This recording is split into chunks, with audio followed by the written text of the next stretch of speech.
Right. Welcome everyone to another week of Unplayable. So I know not everyone is as interested in golf as we are, but for those of you out there who do love their golf, be it playing or watching, I mean, it's hard not to look at what's going on in the world of golf with interest. Even for the casual fan, we are certainly in interesting times. So the big news that's emerged in the last 24 hours as we record are around the changes being made to the PGA Tour schedule from 2024 onwards. Yeah, it's interesting for a few reasons. So we'll get into all that in a bit. But there's actually so much to get through today. We'll do our best to spend an appropriate amount of time in the relevant section. So we always like to focus on the golf itself. So we will look back on the Honda last week, won by Chris Kirk, where Lowry was in the mix. There was a good story on the DP World Tour where Marcel Siem won in India. And we will, of course, look ahead at the Arnold Palmer, which has another strong field in Florida this week. And then, of course, we'll touch on the PGA Tour, which will inevitably carry over to a live conversation, I'm sure. Joining me to discuss all of this is Dave and Joe. Cooper is currently catching a flight back from Qatar. So we've got his picks for the week, but he's not going to join us this week. So, Dave, sticking with the golf first, Lowry has had an interesting few months on the back of playing extremely well last season, which culminated in him winning at Wentworth. He's really struggled in the early part of the season, changed caddies, top 5 at the Honda against an admittedly weaker field. Good to see his head is in a bit of a better place anyway. Yeah, it was certainly a return to form for Lowry and a positive step in the right direction. But I think we've spoken about this so much in terms of Lowry last season and how well he played, and he didn't cash in on strong performances. And I think a lot of what that was last season was with the putter. And I think that was evident, particularly last weekend in Florida. He ranks 180th in strokes gained putting on the tour so far this season. Now, granted, that's a small sample size, but that's just not going to get it done. And unfortunately, he left himself in a position again on Sunday with just too much to do because he just simply did not hold enough putts the entire week. So that is something that he's really going to have to address if he's going to take steps forward that we'd like to see him take and start winning a little bit more regularly, or even just to pick up the sort of big win that had become his trademark every couple of years throughout his career. But yeah, it's definitely positive steps in the right direction for Larry, but it's hard to see how he's going to take the step into the next echelon if he doesn't fix this putting problem, because to finish tied 5th when you're at that level of strokes game putting, I mean, that just shows that his long game was in absolutely fantastic shape, because that's just not going to get it done. I mean, that's outside the people who've made the cut, or that's out the people who've missed the cut levels of stroke gained. Yeah, Joe, as Dave said, Lowry has done very well in terms of winning big events, but an event like this where field wasn't really that strong, obviously Chris Kirk ended up winning it. He went out and he just shot like a level par last round, I think is what it was, 71. I would say, there's pros and cons. The positives was that he was in the mix again, but probably would have looked at this to go with his second place last year as one where he really could have grabbed it and just didn't. Yeah, definitely. He's not used to that, obviously, second favorite tag. Like one of the favorites, I know Im was the favorite and didn't fare too well either. But yeah, it's exactly as Dave said. It's his putting is just worryingly bad. You wonder, he's so good with the wedges. He's so good around the greens. Is he used to knocking it so close that he doesn't have to, he's not used to having to hold these 10-footers as much as other people are, but he's just not doing it. And the level he's at the moment with it, yeah, he's not going to be able to compete at the highest level. But he is a golfer that should tick off a win every every year. I mean, it is very competitive at the moment, and he's gone through some struggles. But I think with his long game the way it is, at least he's got one thing to focus on, and hopefully he can take it into the next few months. And we'll see. But it was a great win for Chris Kirk at the weekend. First win in 8 years, I think. And there was much made of his battles with alcohol. I think he's 4 years sober, and obviously his first win since making that change. He was in the doldrums, I think, for a while, and you could see it in his. And he said he'd everything to thank to his sobriety. So yeah, that was brilliant, and it's his first Masters appearance coming up now since 2016 as well. And he's from Georgia, so I think that'll mean a lot to him. But seems like a good guy. That shot on what was the situation with the alcohol? Like I just came across it as well. Like he was in a pretty bad place allegedly. Yeah, I think so. Like I don't know like in full detail now, but from what I heard, like he'd actually given up like having basic beer. Like he'd limited himself to spirits because he was gaining too much weight from drinking beer, and obviously that's one evil to another. Like and he said he woke up after I think it was the New Orleans event, like in the same clothes from the night before. And it was just like during or just after the tournament, and I think he was like, right, something needs to change here. So yeah, he recognized the issue and obviously took action. But what a unique swing as well. It's such a strange action, but it's so satisfying to watch as well. It almost looks like he's hitting the ball with no speed at all. But it's lovely. It's really nice to watch. And yeah, as I said, like that, he almost hauled out on the playoff hole after knocking it into the drink with his second shot in regulation on 18, almost throwing it away. But yeah, good win for him. Yeah, I kind of forgot that he was world number 16. He was as high as 16 in 2020 or 2015. So that was, like as you said, Joe, 2016 was his last Masters appearance. Like between 2013 and 2016, he was right up there in a lot of events. He was second in the FedEx Cup in 2014 as well. So you kind of forget that he actually was, on the fringes of touching the top of the game. And then he took that 6-month break in 2019 for the alcohol and depression issues and came back. So it is a really good story. And then the other good story from last week was Eric Cole. I mean, the guy that Kirk beats in the playoff. I mean, he is the definition of a journeyman. His mother was a former PGA player. His dad was a former PGA player. And the mom was following him for all 18 holes, and you could see she was living and breathing it. Her reaction to him lipping out in the playoff was kind of heartbreaking to watch. Really, you could see how much it meant to them. But hopefully that's something that will kind of kick him on, because he does seem like a good guy, and he seemed like obviously he's playing well, but he was a good watch. He took a lot of things on in contention for someone who hadn't been in contention a lot in his career, obviously. So like it showed that he had the mettle for it.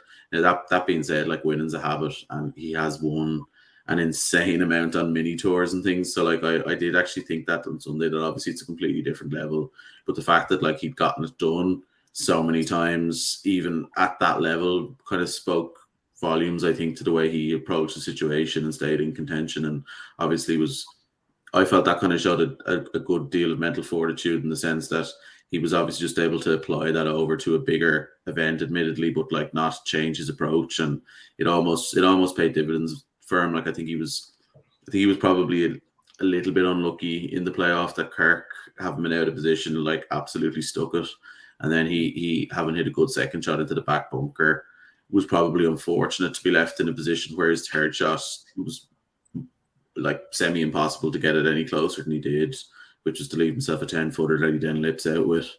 But yeah, I think given the strength of field, that was a pretty good story for the PGA Tour to have on the Sunday, where it's like Kirk, who's a complete complete comeback story, and then Eric Cole, who's a journeyman who has an interesting backstory himself, fighting it out. It kind of summed up the whole situation, and I know we're going to touch on a little bit how like it was a non-designated event. It was just a standard PGA Tour event. So you've obviously got two guys where a story can happen, and I actually really enjoyed watching it. I think it's one of the benefits of having these kind of peaks and troughs of like a lower week. Expectations were low, and it turned into a pretty decent event. And yeah. Like I think we will. I think that's the point, though. I think that's one of the points about these designated, non-designated events is that like we will enjoy that, whereas the average golf fan won't. Like the average golf fan, the average golf fan will see Chris Kirk versus Eric Cole and go who, and watch something else. Whereas golf fans will appreciate the depth of the story and want to watch the final round, irrespective of the strength of field. So I think that's kind of the crux of it, really, isn't it? And just to finish off last week, for anyone who didn't see, Marcel Siem won on the DP World Tour, and personally, I just think he's a good watch, good bloke, really likable, wears his heart in his sleeve. Had a very up and down last few years. So he lost his card, went to Q school. I think he's 42 years of age. But it was a very good finish for the purest people who love the golf like we do. He really nearly bottled it on 18. He par 5 laid up. His layup nearly went into the water on 18. It was in heavy rough, and he hacked it out, and it just cleared the water, and he ended up making a great 2-putt. Was absolutely buzzing. But yeah, Marcel Siem, good win for the good guys. Yeah, definitely. He probably celebrates better than anyone in golf, I would say. He's an unbelievable fist pump. He does it with 2 hands normally. He has first win in 8 years. Again, another, as I said, another one where it's been a while. We watched him, I think it was the Open at St. George's a couple of years ago, and he was just buzzing to be there. He was just delighted to running around, just giving it socks when he'd hold a par putt from 15 feet. It was great. I think we were chatting about it on Sunday. That third shot on 18 was touch and go for a minute. It was only 72 yards to the hole, and I'd say he carried it probably 35 yards. It was about half the distance. That was as well. I didn't see an awful lot of that golf for obvious reasons, but like that looked like a proper tough setup. I mean, it looks like a great golf course, but that rough was up. To be fair to Siem, like you couldn't see his feet. Like it was a really poor second shot to end up there, but like it was a proper bad lie. He nearly lost it. He couldn't. It took a moment to actually find the ball. And this was only what, 5 yards off the fairway. It wasn't like he was in. For anyone who didn't see it, it wasn't like he was way off. He just pulled his second shot slightly, and it was about 5 yards off the fairway. But yeah, no, it was a win for the good guys, and I love his get up. Anyone who's not familiar with him, just Google him. Like he's wearing the flamboyant floral effervescent shirt on Sunday afternoon, and the double fist pump and throwing the hat away when he holds the putt to win. It's great to see.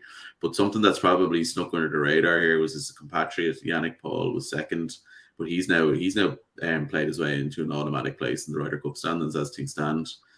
Paul he's had a couple of top threes. He's had 3 top 5s and a couple of top 3s since the turn of the year on the DP World Tour, and he's now, as things stand, an automatic top 6 qualifier for the Ryder Cup. So that's a name that a lot of people won't be familiar with. But as things stand, as I say, he's getting it done and he's up there. Which we'll probably touch on the Ryder Cup later, because there is the news about the LIV ruling, etc. But it's just interesting to see a name like that, popping up on the standings. It's a good point. Sorry, go on, Joe. No, I was going to say on the course as well. Those bunkers. Did you see the pictures and the videos of the bunkers on the course in India? They're kind of reminiscent of what Pat Ruddy has out in the European Club with the slippers. They're the India's own version of those. They looked They looked horrific to try and get out of. It did look like a quality course. Yeah, it looked very good. And the other thing that I really liked is sponsored by Hero, which is an Indian motorbike and scooter company. And like there was just one lone scooter about 100 yards out into the middle of the lake on 18, which was just added a real touch of class to the whole proceedings. Was that the whole every DP World Tour event is either sponsored by Hero or Kazoo. So they just Kazoo, yeah. I hope Seam got himself a scooter for his troubles. Right, so we're gonna get to the juicy stuff. Talk about the PGA Tour changes, but before we actually get into the PGA Tour changes, I just wanted to discuss LIV for a minute, because I just to frame the conversation to all these changes that have happened. So, first things first, with LIV. So, to me, the LIV discussion is split into two pieces. So, first part is the sports washing, the kind of Saudi element, and then the second part is the sporting element.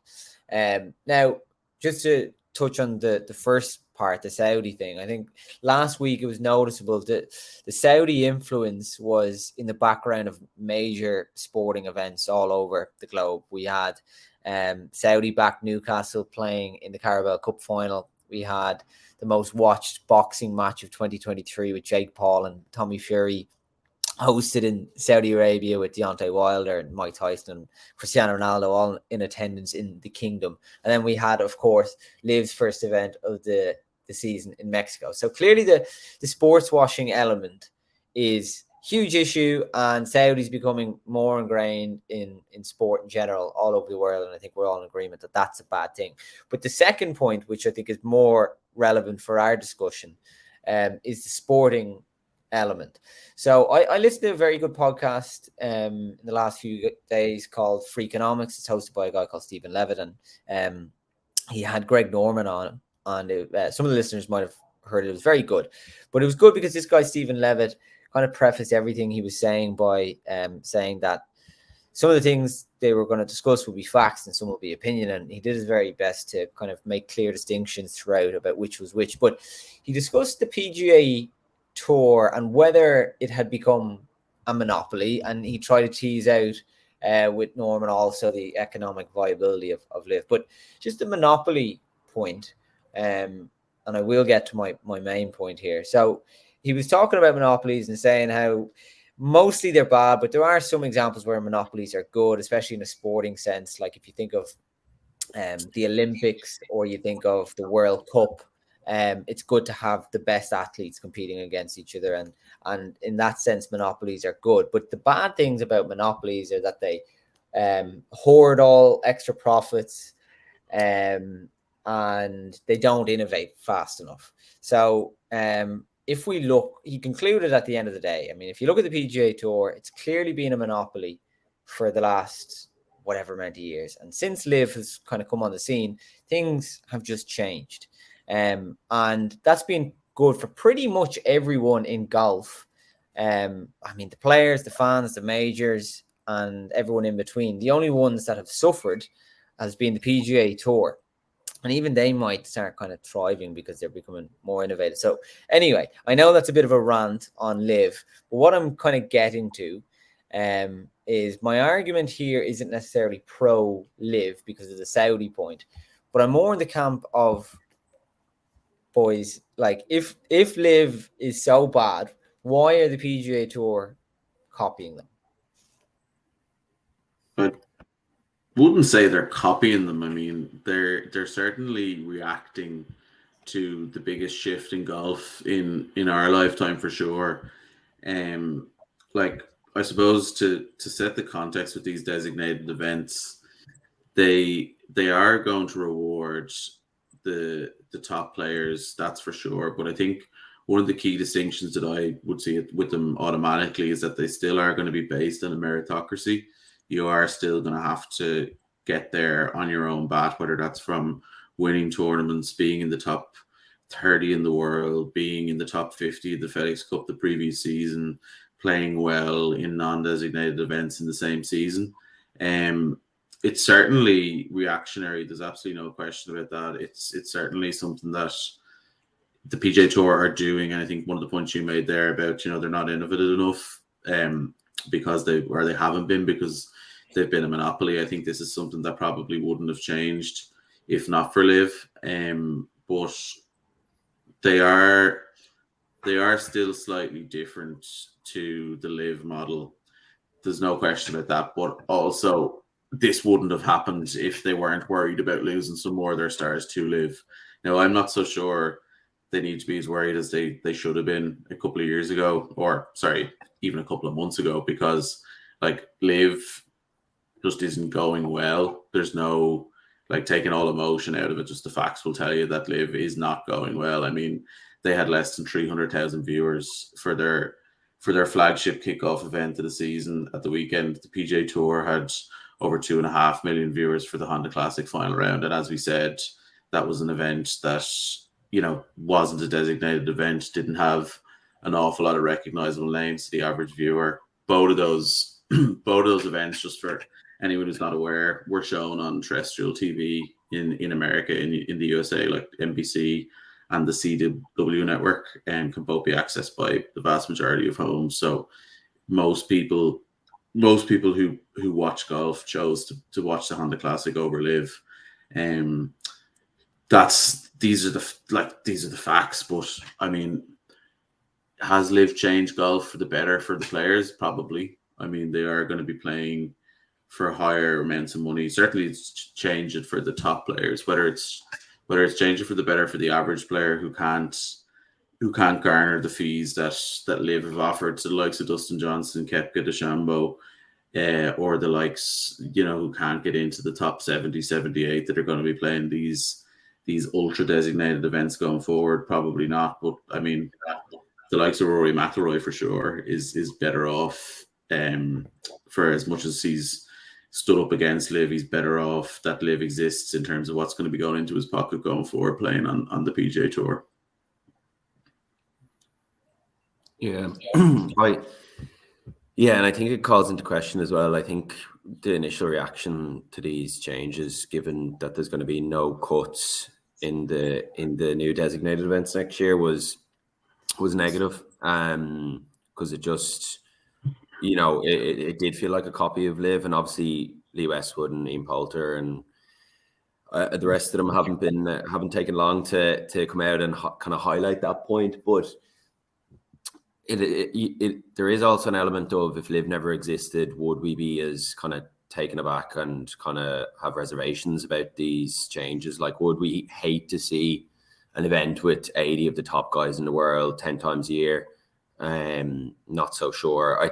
I think that'd be, that innovation would be quite good. But just with all the conversation that surrounded LIV about it not being a meritocracy, and as David says, the PGA Tour is now. I think LIV's rebuttal to that is that they've made some change to the structure for next season, whereby I think there's 3 cards basically available for the LIV Tour next year, and they'll be played for at the end of the year. Now, 3 is obviously not a lot, and then I think the 4th place that will go to a new member next year is based on the Asian Tour. I think the winner of the Asian Tour Invitational at the end of the year gets a spot in LIV.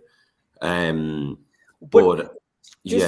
on that point, and look, to be, obviously I was playing devil's advocate a touch with the copying it, but there is clear similarities. But on the point of qualifying and making it a meritocracy, LIV have their interest is about building these franchises, and the captains play a big part in that, and it's why they were all, if anyone saw it, they were all wearing their like the Range Goats clothing or the 4H's clothing, and you would have seen Dustin Johnson and Sergio Garcia drop their sponsorships with Adidas, because I think they're just trying to build these whole brands. But to your point, Joe, that around the meritocracy, that is the big issue with LIV. But we've seen that the PGA Tour can make these changes they've just been able to come together and make these changes. LIV, if their big thing is that they don't have a meritocracy, Greg Norman could just say, okay, we're going to change it. So say the guys who have been left out of this top 70 or top 80 or whatever on the PGA Tour, there could potentially be a route for them to qualify and to LIV. And then suddenly that point isn't valid. It becomes more of a meritocracy. But so how do those 70 guys outside the top 80 get into LIV? Just by getting signed by virtue of a big name. That doesn't make it a meritocracy. That is the risk. The gamble the PGA Tour are taking here is that they won't lose those type of players, or they won't lose enough of them that it's going to hurt them.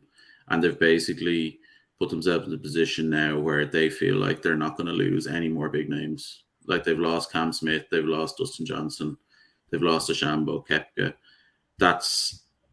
They're gambling that that's not going to happen anymore, and they might lose a few more Brendan Steeles or a few more Chris Kirks, and that's not necessarily good for the game in my view. But that's the gamble that they're taking. And I suppose the other thing, just to offer a bit more context here, is that this isn't unprecedented. It's like Joe said. I mean, 2-3 years ago, would we have thought a field of the top 70, 80 players in the world playing against each other 8 to 10 times a season be a bad thing? If not for LIV, possibly not. These no-cut events have always existed, like the WGCs, the FedEx Cup, the CJ, the Zozo have always had no cuts. It's probably not going to be as regular as people think either, because the FedEx is going to remain the same. That has no cuts, and then there's going to be a handful more tournaments around the year which haven't been decided that are going to be these designated elevated no cut events, which are going to have big sponsors who want to know that if Tiger Woods commits to their event, that he's going to be there for 4 days. And is that golf in its purest? No, but that's probably just the way life is going. And I think the other mistake, and the other thing that they're starting to realize is that these non-designated events currently, the floor has gotten too low for them. I mean, Honda have stepped away from sponsoring the Honda Classic from next season after 42 years because the drop-off from the Genesis and Phoenix to Honda is too great. So I think by redesigning these designated events into top 70, top 80, making them a little bit more sporadic throughout the year, you're going to get a stronger field in more events like the Honda going forward. You're going to get, like, the floor is going to be risen a little bit. It's not going to be as low as it was last week. And I think that there's no question that these changes are being made a little bit on the fly and a little bit under pressure from LIV, but I guess that's just the macro environment. There's nothing really they can do about that. They're going to get things right. They're going to get things wrong. I'm not in favor of no-cut golf becoming the norm, because it is a part of the game, and there's no question about it. I think Eddie Pepperell was saying that it's part of your growth as a professional golfer. You know, whether Rory McIlroy, Scotty Scheffler, John Rahm need to grow any further as players by battling to make cuts, I'm not sure. How often it's going to happen to them anyway is up for debate. But I think, like, there still is a distinction in my mind. But it's definitely reactionary to what's happened with LIV over the past 12 months. There's no question. I should just probably clarify for anyone who hasn't seen the details, because I'm sure not everyone is across all the details. So the changes the PGA Tour have made will kick in from 2024, from next season. So it's going to be a total of 16 designated events, but that includes 4 majors, the players, and 3 playoff events. So that's 8, and then you've got 8 events that are like Bay Hill this week, or the Genesis, or Waste Management, that kind of stuff. And then, so normally these events would have between, say, 120 and 150 players. It's down to 70 to 78 players. There's no cuts. But no, you're right. The big difference with LIV and this is that there still is a route for lower ranked players in the PGA Tour to get in from the outside, whereas the LIV situation is a closed shop, I suppose. It's, in a way, it's kind of like creating divisions in football. Like, it's like having, say the Premier League is the designated events. You've got LIV is like a different league over here, but then you've the Championship down below, underneath the PGA Tour events, and that's not a terrible thing. No, but like it's like Liv were saying about trying to create an F1 environment. Like golf is not like other sports, so it's probably folly to compare them. But I can see what you mean, as in like the Premier League is obviously designated, and then there's differences. I think one thing that I think I saw it was Kevin Chappell tweeted, who was saying that the way he sees it going forward is that golfers' careers are going to become more like tennis players' careers, and that they're going to be kind of shorter and more lucrative. And that kind of makes sense, because one thing that I think they probably haven't thought through is what happens in 10 years' time when McIlroy is coming towards the end of his career, and possibly, not necessarily the end of his career, but coming out of his prime, and has won everything that he can win, and under previous rules would have been able to play in whatever PGA Tour events he wanted. But as he would start to fall down, and just using McIlroy as an example, as he would start to fall down the rankings, where would his exemptions for these, say, designated events run out? And have they considered that? I mean, like, Tiger might not necessarily be exempt for some of these events. I mean, I'm sure they'll certainly find a way to shoehorn Tiger Woods in, but technically speaking, under the rules, he may not have been in the top 50 of the FedEx Cup. He may not have won last year. Chances are he will not be high enough in the world rankings. So, outside of the majors, we know Tiger's not going to play that often. But could he just decide to play the Genesis a week before, the way he did under the new system? I think there is allowances for sponsors invites. Okay, but that's I suppose that's probably a catch-all to just. That's probably just for Tiger. It's probably just to ask MasterCard or whoever it may be to just make sure Tiger's allowed to play this week. So that probably is sort of the rule that covers that. But yeah, like, I mean, it is interesting, and it is going to be something that plays itself out. And I think, like, what are we even 6 months removed from the first announcement of designated events? I mean, this is not necessarily the end either. I think the landscape is just going to continue to change, and it's also possible that LIV doesn't exist in 2 or 3 years. I still think that's a huge possibility, because, as I said, like, it's just not catching on. I mean, it really isn't, for all the stuff that we see, because we're so into golf. Like, in the mainstream, it just isn't there. I mean, like, less than 300,000 people watching on Sunday afternoon for LIV is embarrassing. I mean, that's more embarrassing than the time there was less than 10,000 on our YouTube stream. Like, that they're not reaching an international audience either. I mean, how many people are really on a Sunday evening in the UK and Ireland, for example, going to go looking online for this LIV event? Like, you're going to have to go onto their site and stream it. Like, they have a lot of work to do themselves. And for all the talk about the experience it's caddies and players have to pay their own operational costs this season.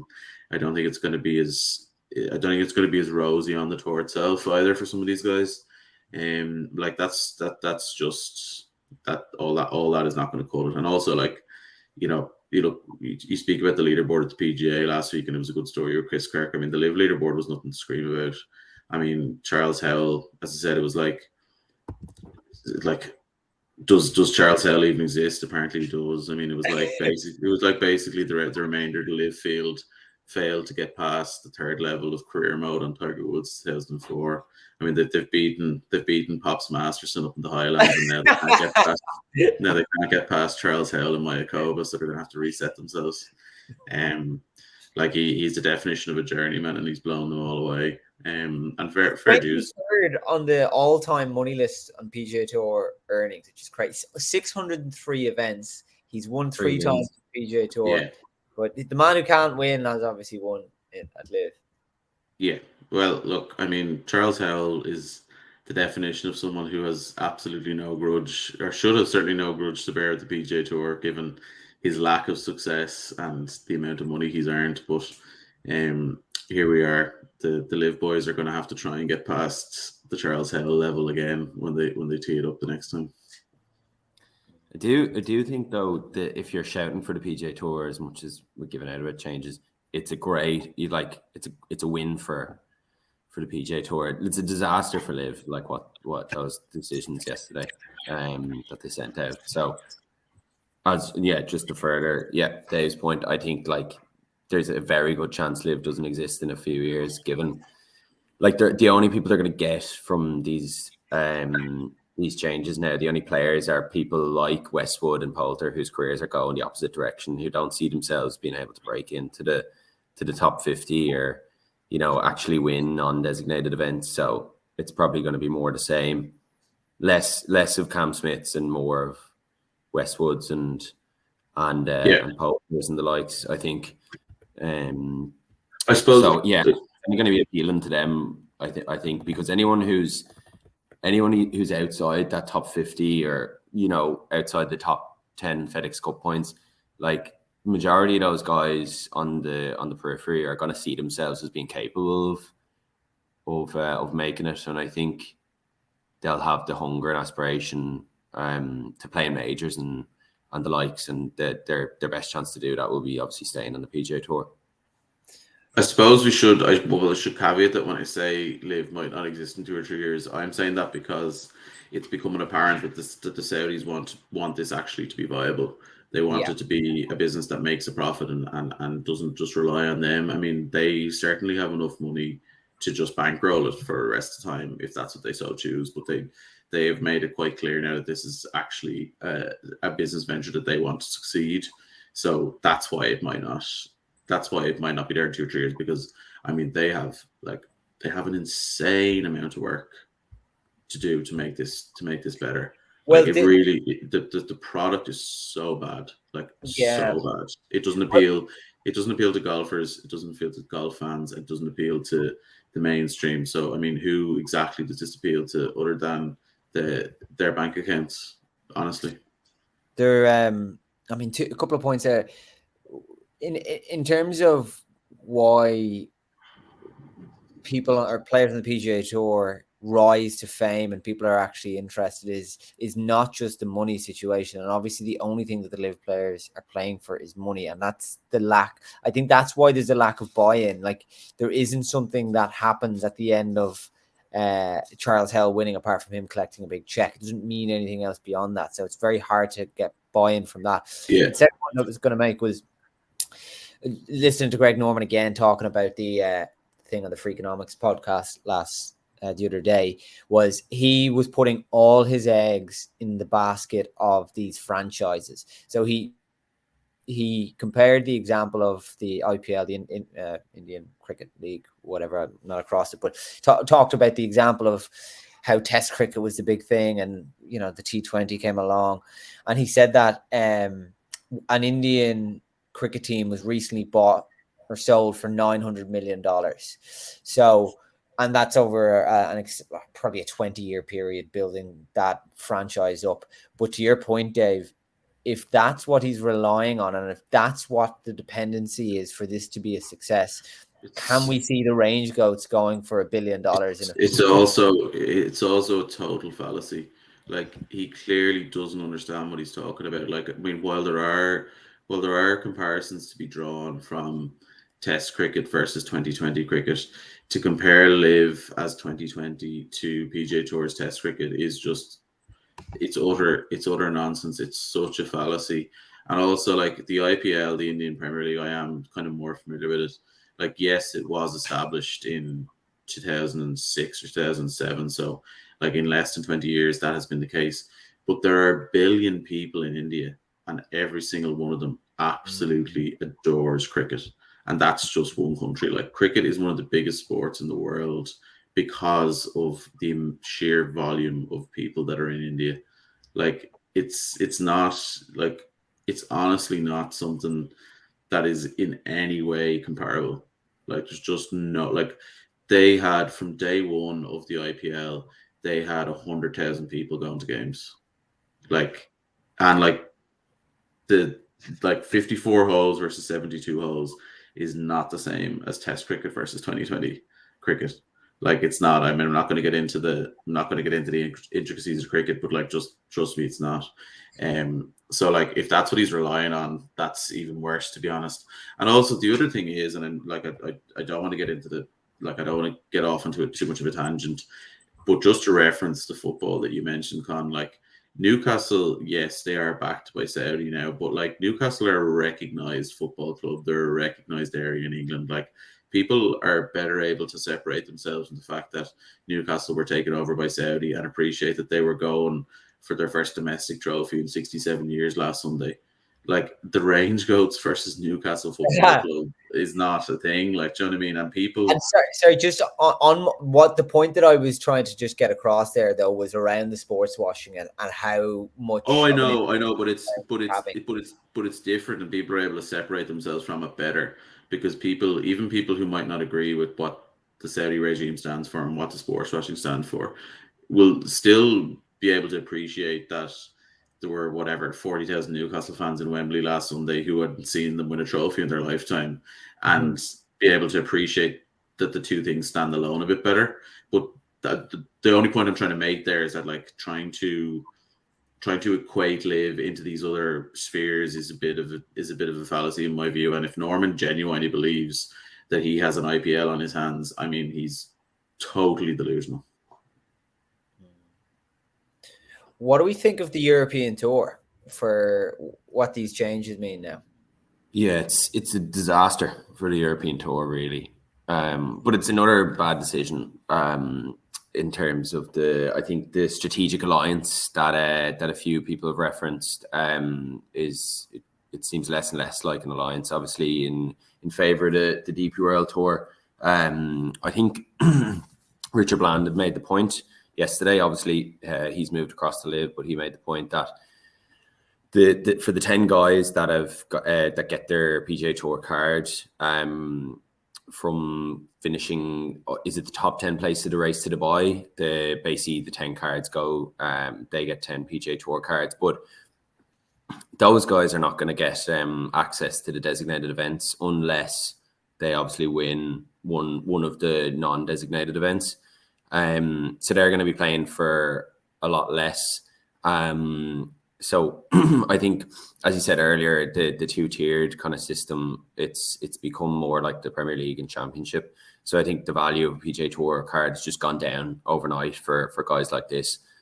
Obviously, it gives them access, it does, like if they win one, there's a meritocracy in that way.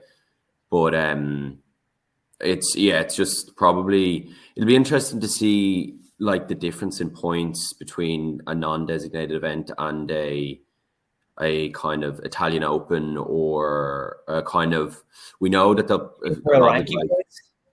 World ranking points. I think we know a lot of them will probably still play Wentworth, the BMW, and a lot will probably play the Scottish Open. I think that's going to be before obviously the Open, and have they called this the Scottish Open designated, or it's got some sort of title anyway that makes it more appealing to for the it's a higher, I don't think it's a 20 million purse, but it's certainly a higher purse than I think the Honda would have been, and I think it's definitely a higher purse than your average DP Tour event. I mean, it counts for both FedEx and Race to Dubai points. I know that. It's the only one. I think they were hoping the BMW or a couple others would have got. Yeah, I think I suppose the other way, I agree with what you're saying, Joe. I mean, it is really devaluing the worth of a tour card for the average pro and for someone who might come up from the DP World Tour. I suppose if I have to play devil's advocate here, and I mean, it seems like I'm advocating for the PGA Tour. I'm genuinely not. I'm trying to look at it from a high level lens. But I suppose on a week where you have a designated event with the top 70, say, or a couple of weeks back to back, I wonder, will some players start to knock back over to the DP World Tour and play their events and kind of strengthen the fields that way? I mean, I know that's sort of like, coming in, strengthening them in through the back door, let's say. But it's possible. I think the other thing just to note on this, while we mentioned the DP World Tour, is that it seems now that this arbitration case between the 13 players who took the case against them over the LIV ban isn't going to be decided for another month or two. They're saying it could be, it's almost certainly not going to be until after the Masters. So that's something that's just going to drag on and on. It's not going to be resolved as quickly as certainly as the DP World Tour would like. And then there is the broader question of whether they actually want to win that or not. I think the person that I feel sorry for in that is Luke Donald, because how is Donald supposed to be able to prepare for a Ryder Cup when he doesn't even know who's eligible to make his team? Like we mentioned, Yannick Paul getting himself into the automatic positions. One of the players that he knocked out of them, or knocked slightly down the list, is still Ategi. After his win in Spain in November, he's still a LIV player who's on the peripheries of qualifying automatically. And do you know who would be the funniest? Imagine Henrik Stenson somehow found a way to make that Ryder Cup team. Like if as things stand, if the LIV players win that case, all it would take would be for Stenson to have a hot month, because he'd be eligible to play on the DP World Tour. He would have big events. He's eligible to play in a couple of the majors. So like, yeah, it's actually genuinely not beyond the realms of possibility. I saw Data Golf posted their probabilities of people making the US Ryder Cup team, and Tiger was given like a 19% chance. I mean, if Tiger Woods, who's going to play... It was Data Golf, so it wasn't just like people talking. No, like... Data Golf gave Tiger a 19% chance of making the US Ryder Cup team. I mean, that's obviously factoring in the probabilities of him winning a major and getting a pick. But if Tiger has a 19% chance of making the US team, Stenson's got to have at least that to make the European team. Yeah. Just factoring in that if they win that case, he's going to play a lot more golf than Tiger. I'm not trying to equate Henrik Stenson to Tiger Woods. And sorry, go on, Joe. No, I was just going to say, do you think, like, if he plays himself into it and there's no other LIV guys, do you think he'd play in it though? That's another question. But that's another thing. But like, that's a big question. But like, how is Donald supposed to prepare? Like, how is he supposed to think about who he wants to pick?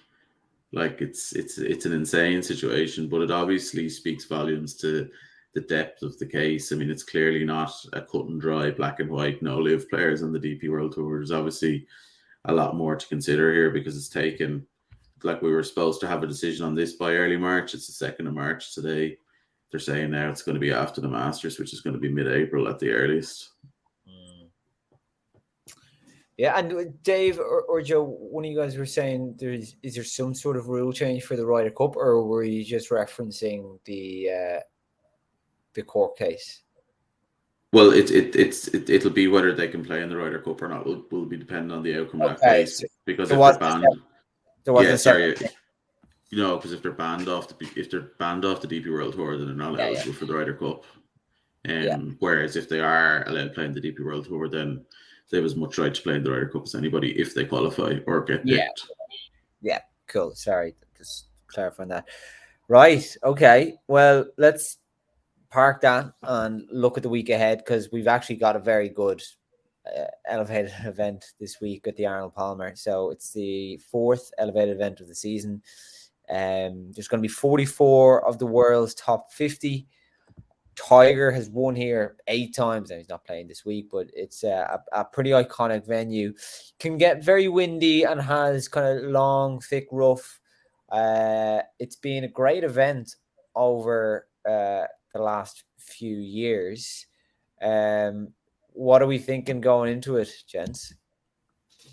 Yeah, well, it's always a great event. I'm raging. I actually thought Tiger might have signed up to this one, just given, as you said there, he's won 8 times, and I think 2 of those times we can just visualize him on the 18th green holding those putts from 25 feet across left, breaking left to right across the green, and the fist pump that followed. One of the most synonymous venues with Tiger, I think. But yeah, no, it's always a good one. Funny enough, there's a couple of guys that don't normally play it. I think Cantlay's never played this. I think a few other guys wouldn't have it on their schedule. Maybe it's too close to the players in the Masters, or for whatever reason. But yeah, Con, as you said, it can blow fairly hard. I think the last 3 years, I think 5 under, 4 under, 11 under have been the winning scores, whereas previously it was a lot lower. So it's obviously got some teeth. I think Scotty was 5 under last year when he won it. So it's obviously going to be a guy that can kind of battle the wind. I think they're forecasting. I was just reading that it's calm on Thursday and possibly Sunday, but Friday and Saturday could blow a bit. And I mean, I wouldn't fancy that second shot to 18 if you've got a wind into you off the left, with the water lurking on the right. Probably similar enough to the Honda last weekend. But yeah, it's also one of the longer courses anyway. I think it's around 7,500 yards, which is a decent bit over the kind of tour average. And I saw that all par threes are over 200 yards, which is very rare for kind of even a tour event. So yeah, someone who's good with the long irons, you'd obviously fancy to do well here. Wasn't it Speed a couple of years ago made that hole in one? I think I saw the video pop up the other day. It must have been like a 4-iron, hit the kind of front right of the green and rolled across. And yeah, so we'll probably see a lot of misses given that they'll be hitting 4 or 5 irons into a lot of holes.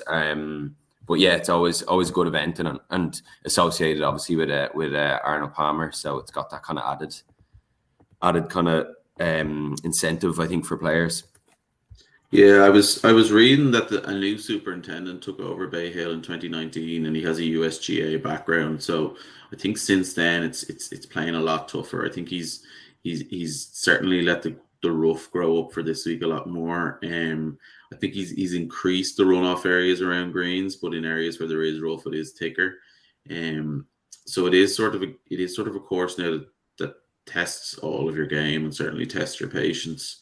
So I mean, I think the wind is going to be a factor this week. It always is. But I was reading that Friday afternoon in particular's forecast is supposed to be pretty tough compared to the rest of the week. So that's going to bring an element of draw bias into it, in the sense that if you're out early today and late tomorrow, you're getting the worst of the draw. So when it comes to looking at the field, it's probably best to pick someone who's playing this evening and in the morning.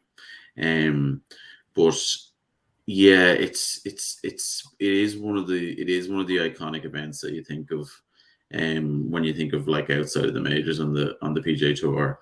And funny enough, given we were talking about designated events, it is an invitational, so there is only 120 in the field this week. So it is slightly different than your average event. Like these kind of, I suppose, these quirks to certain events have always existed. I suppose to go down the route of a pick, given that it is something that's going to test all of your game, it does kind of narrow your options. So like, I suppose when you're analyzing these designated fields at the moment, you have to start with the big three. And as Joe said, not all of the big names show up here on a regular basis. So for example, Rahm has not played here regularly. He has a best of, I think, tie for 17th here.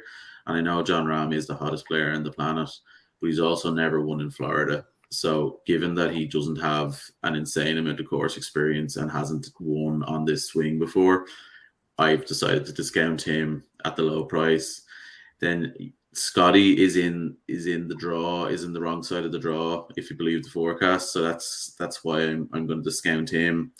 And then Rory, I suppose Rory has a brilliant record here, but he just hasn't taken his form over to America just yet. And I did read that he did change his driver. He has gone to one of the newer TaylorMade Stealths. So I don't like when I see Rory making those changes. That being said, his performances at the Genesis and the Phoenix were similar to Shane's in the sense that it was the putter that was a bit cold. And I think with Rory, we've seen before that doesn't always last too long. And once his long game's in decent shape, he's normally never going to be too far away. But I've just discounted him as too low as well, to be honest, for the week that's in it. I might back him, continuing my trend of, if you back Rory every week, you're probably going to end up in profit in the long run. But in terms of my pick for this, I've decided to. It came down to a toss-up between two men, and I've decided to go for Tyrrell Hatton. He's been an incredibly consistent player, pretty much since the Open last summer. I mean, he's got top tens to beat the band. He's won here previously. His only win in the US in 2020. He was third, I think, last year. And, tough conditions shouldn't really worry him. The only concern I suppose you would always have about Hatton is his temperament. But I think that is getting slightly better. And I think some of the strops he throws now are kind of almost for effect, or just getting his own frustrations out rather than something that he carries on with him. So I thought at 25-1, given his course record and his consistent form, that Hatton was a good bet. So I'm going to go with 5 each way on Tyrrell at 25-1. Yeah, like he's been sneaky good this season, to be fair. Sneaky good, as you say, the last couple of months. Joe? Yeah, torn. I think someone I really wanted to back this week is Jason Day. He's in great form. I think he's 3 top tens in a row, and he's won here in 2016. Just because of the length of time he hasn't won in, I'm kind of reluctant. I wouldn't be surprised to see him finish in top 10 again.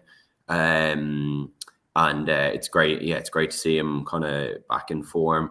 But just on the long iron player, I just thought there was a bit in that.